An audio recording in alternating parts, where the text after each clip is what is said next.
네, 말씀 보시겠습니다. 마태복음 5장 6절입니다. 마태복음 5장 6절.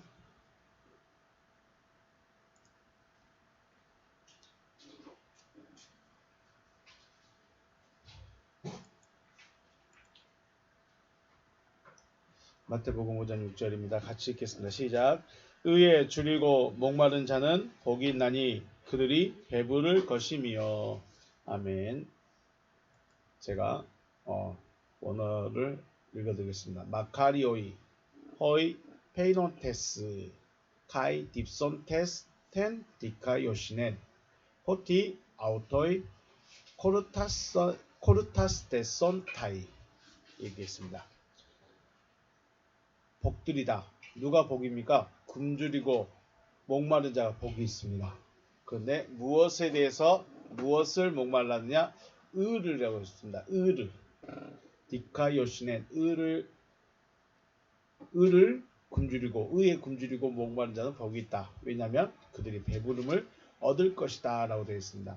얻을 것이다 라고 되어 있는 말이 코르타스테손타이라는 말인데 수동태입니다. 자, 배부르면 배가 부르려면 저녁밥 먹었죠. 엄마가 밥을 떠먹여 주셨는가요? 직접 손으로 먹었는가요? 손으로 자기가 직접 먹으면 내가 먹은 거예요. 그런데 누워 있는데 그냥 누가 와서 계속 숟가락으로 넣어줘요. 그럼 뭐예요? 먹여준 거죠. 네. 같아요, 달라요? 내가 먹는 것과 누군가가 먹여주는 것. 배부름을 얻을 것이에요. 내가 배부를 것이다가 아니라 배부름을 얻을 것이다. 누군가가 배부르게 해줄 것이다 라고 말씀하고 있습니다. 자, 오늘은 의에 대해서 우리 생각을 해보겠습니다. 먼저 3절부터 보면 영적인 것에 가난한 자가 하나님의 다스리심을 받고 또 영적인 비밀을 알고자 애통하는 자 있죠. 애통한 자가 위로를 얻습니다. 그 위로가 누구죠? 위로자가 오죠. 위로자가 오셔서 위로를 해주셔야 됩니다. 위로자가 와야 돼요. 옆에 있는 남편이, 아내가, 자녀가, 부모님이 위로가 아니라 나로 하여금 하나님의 비밀을 알 수 있도록 깨닫게 해주시는 그 위로자가 우리에게 오셔야 된다는 거죠. 3년간 예수님의 말씀을 열심히 들었던 베드로, 주님의 말씀을 다 깨달았을까요? 깨닫지 못했어요. 그런데 언제 깨달았을까요? 성령님이 오시니까 그 말씀이었구나. 그때부터 깨달아지기 시작하는 거예요. 성령님이 위로자로 오십니다. 위로자를 얻으면 어떻게 될까요? 위로자를 얻게 되면 세상을 끊게 됩니다. 세상을 끊을 힘이 생깁니다. 그게 누구였죠? 세상을 단번에 끊어버린 사람이 누구 있다고 그랬죠? 지면의 모든 사람보다 온유함이 더했던 사람? 모세가 있었죠. 네, 모세가 있었습니다. 자, 모세는 애굽의 왕이 될 수 있는 자리에 있었지만 그걸 버렸습니다. 그걸 버려버리고 하나님의 백성으로 살아가기를 택했다. 상주심을 바라보고 하나님의 백성과 함께 고난받기를 택했다라고 말하고 있습니다. 그래서 모세는 온유함이 가장 더한 사람이다. 가장 큰 사람이다. 라고 성경 민수기에서 말씀하고 있습니다. 자, 그러면 세상을 끊고 모세처럼 세상을 끊고 하나님의 백성으로 가게 되었습니다. 그러면 그 위에는 뭘 원할까요? 그 이후에는 무엇을 원하게 될까요? 자, 그 이야기가 바로 오늘 의에 대한 이야기입니다. 우리 산상수훈에 있는 팔복의 말씀은 마치 어린아이가 성장해 가는 것과 같습니다. 영아기, 유아기, 또 누구 있죠? 아동, 청소년, 청년, 장년, 노년, 이렇게 사람이 나이 들어가는 것처럼 성장해 가는 것처럼 산상수훈의 팔복도 하나씩 더해가는 것, 성장해가는 그런 모습을 보이고 있습니다. 오늘 네 번째 의에 대한데 왜 의가 중요하냐면 성경은 의인이라는 말을 자주 합니다. 또 의롭다라는 말도 씁니다. 그리고 의다라는 말도 많이 씁니다. 이 의가 굉장히 중요한데 우리가 의라 생각하면 의다라고 말하면 그냥 사전적인 의미로 옳은 것, 바른 것 정도로 사전적으로 생각할 수 있습니다. 우리 한번 볼까요? 단어를 가져왔습니다. 디카요시네라는 말이죠. 의라는 말은 디카요시네라는 말입니다. 그 뜻은 공정 혹은 칭의라고 말하고 있고요. 이 말은 디카이오스에서 유래됐고 공정하다 또는 흠이 없다, 거룩하다 이런 뜻이고요. 디카이오스는 디케라는 말에서 유래했습니다. 옳은, 그러니까 공의, 이런, 그러니까 의다라고 말하면 의로움, 그렇게 말하면 옳은 사람, 정직한 사람, 바른 사람, 우리가 그렇게 생각을 할 수가 있죠. 그런데 과연 성경이 그렇게 말을 하고 있을까? 성경에서 말하는 옳음이라는 것이 무엇일까? 우리가 그것을 한번 생각해 보겠습니다. 요한복음 16장 8절 말씀 보면 그가 와서 죄에 대하여 의에 대하여 심판에 대하여 세상을 책망할 것이다. 세상이라는 존재를 책망할 것인데 의에 대해서 책망할 것입니다. 네가 옳았느냐? 옳음의 기준이 뭐예요? 그러면 내가 생각하는 게 옳은 건데 생각이 다 달라요. 기준이 다 달라요. 양심도 달라요. 믿음의 기준도 달라요. 그러면 옳음이라는 그 부분이 기준이 없잖아요. 의에 대해서 심판을 받아야 되는데 의에 대해서 책망을 들어야 되는데 주님, 저는 옳게 살았어요. 제 기준에서는 제가 옳게 살았어요. 내 믿음에서는 내가 옳게 살았어요. 그런데 주님은 그건 네 기준이고 내 기준은 이거다 라고 말했다면, 그래서 책망을 듣게 된다면 우리는 기준을 다시 정해야 되겠죠. 같은 장 요한복음 16장 10절에 보면 의에 대하여라 하면 내가 아버지께로 가니 너희가 다시 나를 보지 못할 것이다 라고 말합니다. 너희가 나를 다시는 보지 못할 것이다. 의를 말하는데 의에 대해서 말할 것인데 의로움이 뭐다? 나는 아버지께 간다예요. 옳음이라는 말, 그 뜻과 옳음이라는 그 뜻과 아버지께로 간다. 이게 무슨 상관이 있죠? 무슨 연관성이 있을까요? 또 로마서를 가면 또 엄청 의에 대해서 말합니다. 1장 17절 말씀 보면 복음에는 하나님의 의가 나타났습니다. 복음에는 뭐가 나타났어요? 하나님의 의가 나타나서 믿음으로 믿음에 이르게 하다. 기록된 바 오직 의인은 믿음으로 살리라. 믿음으로 말미암아 살리라 함과 같으니라. 의인, 하나님의 의가 나타났는데 의인은 믿음으로 산다. 옳은 사람, 하나님의 의가 뭘까? 3장 5절 보면 그러나 우리 불의가 하나님의 의를 드러나게 하면 무슨 말 하리요? 내가 사람의 말대로 말하노니 진노를 내리신 하나님이 불의하시냐?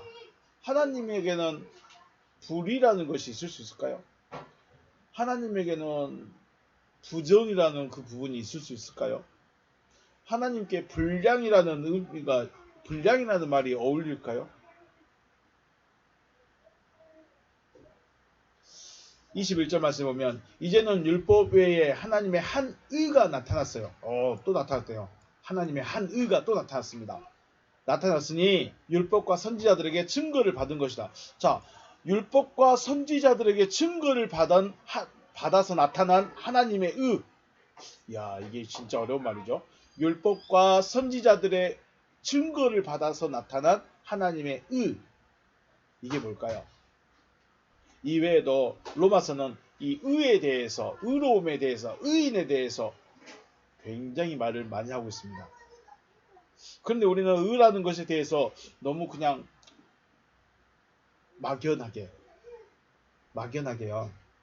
옳음이야, 공정한 거야, 공평한 거야, 그 정도로 넘겨버릴 수 있다는 거죠. 그런데 자세히 보면 내가 의인이 돼야 되고요, 내가 의롭담을 받아야 되고요, 내가 의로워야 되고요, 나의 의는 다른 사람과 상관이 없어요. 나에게 상관이 있어요. 내가 의로워야 돼요.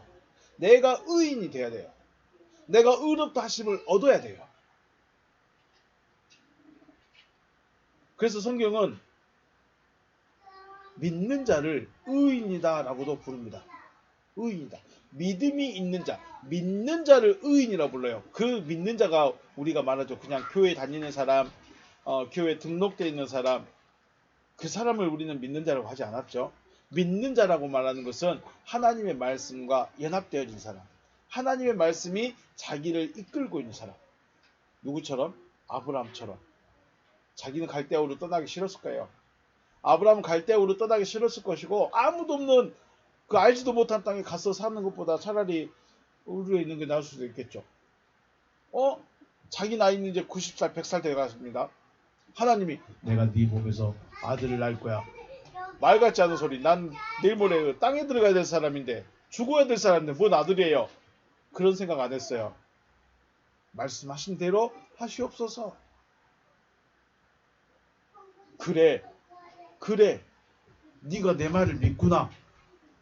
이것을 하나님이 아브라함의 의롭다라고 인정해 주신 거죠. 믿음의 결과가 의인이다, 의롭다. 자, 여러분과 내가 믿고 있어요. 믿고 있는 것으로 끝나면 안 돼요. 믿었으면 뭐가 있어야 돼요? 결과가 있어야 돼요. 달리기를 시작했으면 결승점이 있는 것처럼, 학교를 갔으면 끝나고 나오는 것처럼, 공부를 시작했으면 끝이 있는 것. 공부는 끝이 없네요. 네, 그렇지. 그런 것처럼 믿음을 시작했으면 믿음이 끝이 있어요. 믿음의 결과가 있어야 된다는 거죠. 그 믿음의 결과가 뭐예요? 너 의롭구나. 너 의롭구나. 너 의인이구나. 이걸 받아야 된다는 거죠.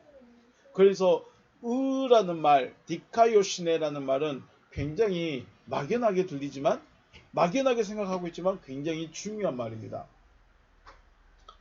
그래서 의라는 것은 분명히 알아야 될 필요성이 있다. 앞에서 말씀드렸습니다. 로마서 3장 21절 뭐라고 했어요? 이제는 율법 외에 하나님의 한 의가 나타났으니 율법과 선지자들에게 증거를 받았다. 자, 의가 나타났습니다. 이 나타난 의가 뭘까요? 하나님으로부터 나타난 자가 누구죠?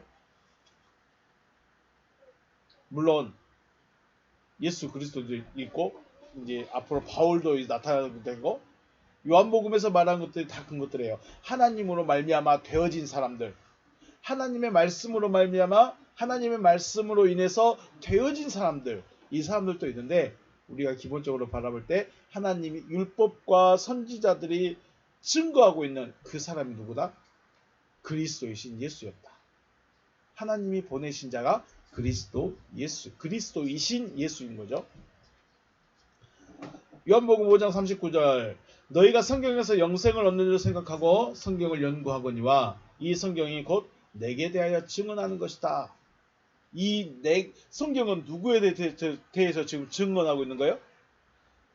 자기에 대해서, 예수에 대해서 증언하고 있대요. 그런데 중요한 것은 예수냐, 예수를 증언하고 있을까요? 그리스도를 증언하고 있을까요? 이게 문제예요. 자, 예수는 그리스도가 육신으로 오셨을 때의 이름이죠. 예수는 그리스도께서 육신으로 나타나셨을 때의 이름이에요. 본질은 뭐예요? 그리스도죠. 본질은 그리스도예요. 그러면 우리는 지금 예수에게 주목을 해야 되느냐, 그리스도에게 주목을 해야 되느냐, 이게 문제가 있는 거죠. 이게 어려운 거예요. 율법, 모세오경, 그리고 선지자들의 책들은 하나님의 아들에 대해서 말씀하고 있어요. 하나님의 아들은 누구죠? 예수라고 말해야 되는가요? 그리스도라고 말해야 되는가요? 하나님의 아들은 그리스도라고 말해야 됩니다. 기름 부음 받은 자이기 때문에. 예수는, 다시 말씀드리지만, 예수는 그리스도께서 육신으로 나타나셨을 때 그 육신의 이름이지, 그러면 나중에 하나님의 아들들은 하나뿐일까요? 이게 문제였죠. 하나님의 아들이 예수 그리스도 한 명뿐이냐, 한 사람뿐이냐, 그러면 우리는 하나님의 아들들이 못 된다는 거죠. 그런데 우리는 하나님의 아들 딸들이라고 말을 하고 있어요. 우리가 쉽게 말해서 당신 하나님의 아들이 됐습니다, 당신 하나님의 딸이 됐습니다 라고 말하는데, 하나님의 아들은 한 명뿐이다 라고 말하면 누군가가 말이 안 맞는 거죠. 하나님의 아들이신 그리스도께서 육신으로 나타나신 분이 예수이십니다. 그리고 예수께서 육신을 벗어버리고 다시 그리스도가 되셨죠. 이 그리스도께서 제자들 안으로 들어가심으로 제자들이 어떻게 됐을까요? 제자들이 뭐가 됐을까요? 아들들이 되어버린 거죠. 이러한 과정을 제자들은 논리적으로 설명을 못했어요. 자기들이 지금 존재적으로 어떻게 변화됐는지, 자기들이 지금 어떤 상태가 되어졌는지 제자들은 말을 못해줬어요. 그냥 병 고쳐주고 예수님의 말 가르쳐주고 그 정도밖에 못했어요. 그런데 이것을 바울이라는 사람이 로마서를 통해서 하나님의 아들, 하나님의 의로움이란 것은 이런 것이다 라고 말하면서 아주 논리적으로 설명을 해주고 있는 거죠. 결국 성경은 주님의 모습을 말하고 있는 것입니다.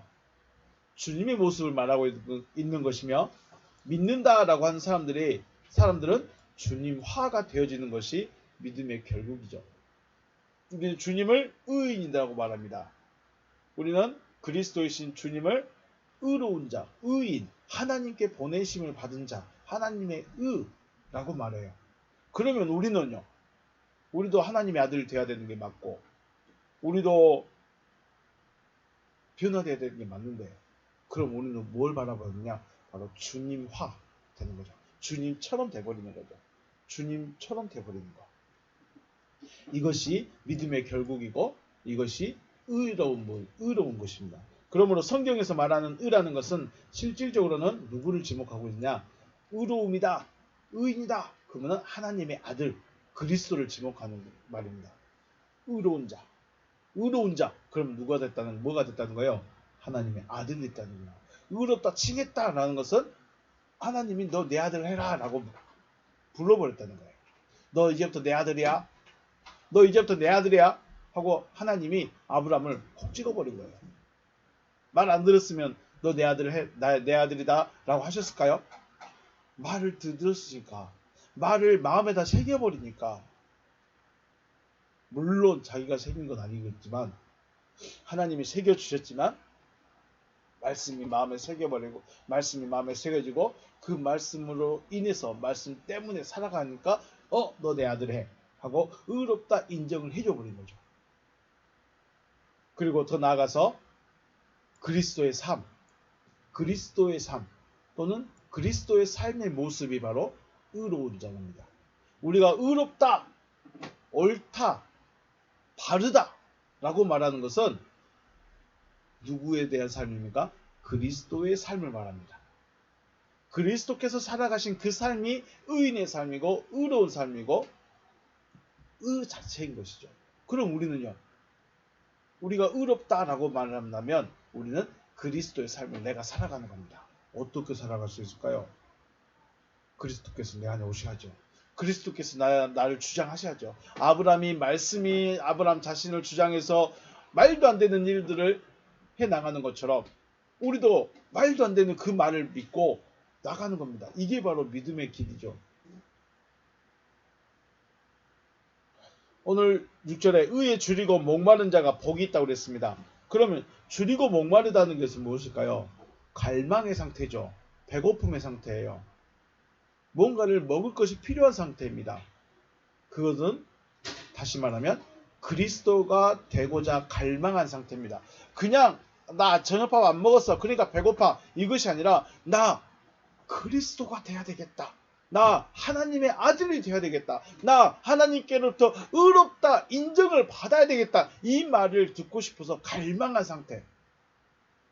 갈망한 게 물 주세요 하면 그냥 된가요? 저 산꼭대기에 올라가서 비 좀 내려주세요 하고 있으면 비가 온가요? 가만히 있는다고 되는 건 아니죠. 분명히 그냥 가만히 있는 것이 아니라 앞에서 해왔죠. 신명의 가난한 자, 애통한 자, 온유한 자. 그리고 나서 온유한 자까지 되고 보니까 나 하나님의 아들로 올라가야 되겠다. 나 하나님의 아들이 되어져야 되겠다. 이것에 대한 갈망, 이것에 대한 목마른 것이죠. 그리고 배부름을 얻게 될 것이다 라고 말씀했어요. 배부름을 얻게 될 것이다. 그 말은 그렇게 해주시겠다라고 약속하신 것이죠. 너 내 아들 되고 싶어? 너 내 아들 되려고 갈망하고 있어? 너 세상을 끊어버리고 내 말 때문에 세상을 끊어버리고 내 아들 되고 싶어? 그렇게 해주겠다라고 선언해 보신 겁니다. 약속을 해주신 거예요.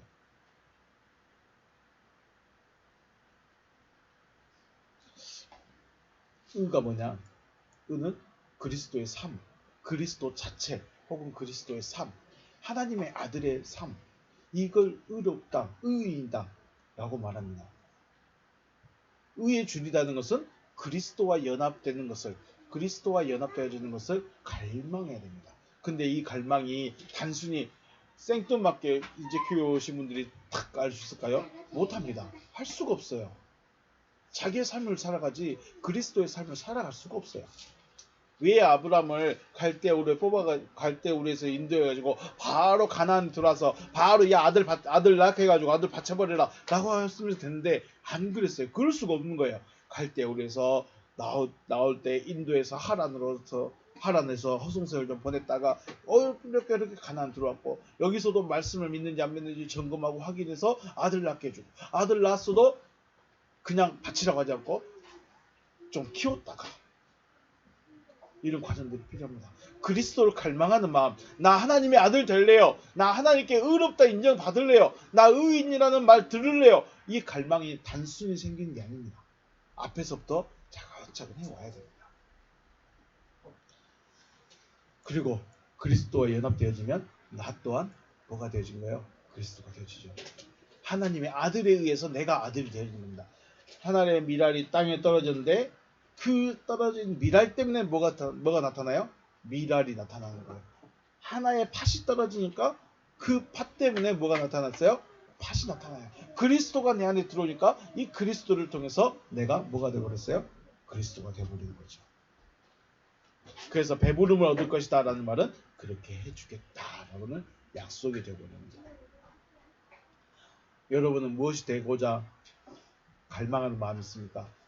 여러분은 지금 무엇 때문에 무엇을 갈망하는 마음으로 저하고 말씀을 나누고 있을까요?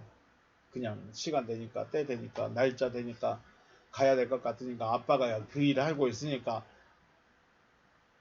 그래요. 처음은 그럴 수 있는데 이제 하나씩 채워가야 되는 것이죠. 하나님의 아들이 되고자 하는 갈망이 있어서 하나님께서 그렇게 해주시는 은혜가 있으시기를 주님의 이름으로 축복합니다. 의에 줄여야 돼요. 의에 목말라야 돼요. 그래야 배부름을 나에게 주시는 거예요. 내가 먹을 수 있는 게 아니에요. 배부름을 얻게 될 거라고 했으니까 내가 먹고 싶어서, 내가 그리스도가 되고 싶어서, 내가 하나님의 아들이 되고 싶어서, 내가 의로운 자라는 칭함을 내가 스스로 절대로 이룰 수가 없어요. 그래서 유대인들은 어떻게 했어요? 자기들의 삶을 의로운 자들이라고 인정해버렸죠. 그게 하나님 앞에 잘못된 모습이죠. 의로움은 하나님이 도장을 찍어주시는 거예요. 나 주일날 절대 안 빠졌어. 나 11조 헌금 다 했어. 나 어려운 사람들 잘 도와줬어. 나 그러니까 의로워. 나 믿음이 있어. 자기 스스로 인정하는 것은 하나님 앞에서는 의미가 없다. 하나님이 너 의롭구나 하고 뭘 찍어줘야 돼요? 도장을 찍어줘야 돼요. 하나님이 도장을 꽉 찍어줘야 그때서야 비로소 내가 의인이다 라는 칭함을 받는 거예요. 그래서 배부름을 얻을 것이다 라가 수동태가 됩니다. 우리가 다시 살아나는 것도 수동태, 내가 죽어지는 것도 수동태, 내가 부활하는 것도 수동태, 하나님이 해주시는 겁니다. 다만 말씀을 내가 믿느냐, 믿으면 하나님이 해주시겠다는 거예요. 믿는 자에게 해주신다는 거죠. 믿는 자가 돼서 하나님께서 의롭다 인정을 하시는, 보장을 받을 수 있는 여러분과 제가 되시길 주님의 이름으로 다시 한번 축복합니다. 네, 오늘 여기서 마치겠습니다. 수고하셨습니다.